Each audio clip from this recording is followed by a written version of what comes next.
புனித யோவான் எழுதிய நற்செய்தி 15ஆம் அதிகாரம் 5ஆம் இறைவார்த்தை. நானே திராட்சை கொடி, நீங்கள் அதன் கிளைகள். ஒருவர் என்னுடனும் நான் அவருடனும் இணைந்திருந்தால் அவர் மிகுந்த கனி தருவார். என்னை விட்டு பிரிந்து உங்களால் எதுவும் செய்ய இயலாது. ஒரு விதை மண்ணோடு சேர்ந்திருக்கின்ற போது அது வாழ்வு பெறுகின்றது.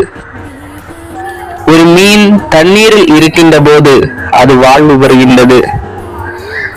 ஒரு கிளை தனது மரத்தோடு சேர்ந்திருக்கின்ற போது அது வாழ்வு பெறுகின்றது.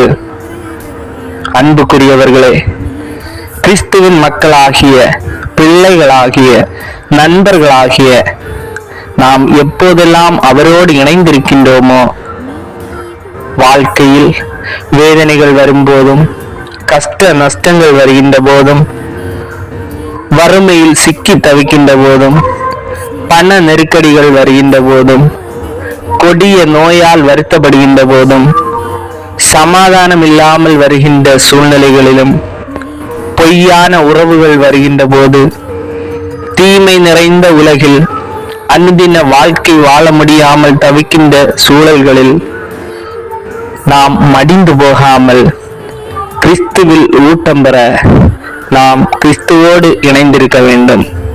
அதற்கான வரம் வேண்டி ஜெபிப்போம். ஆமேன்.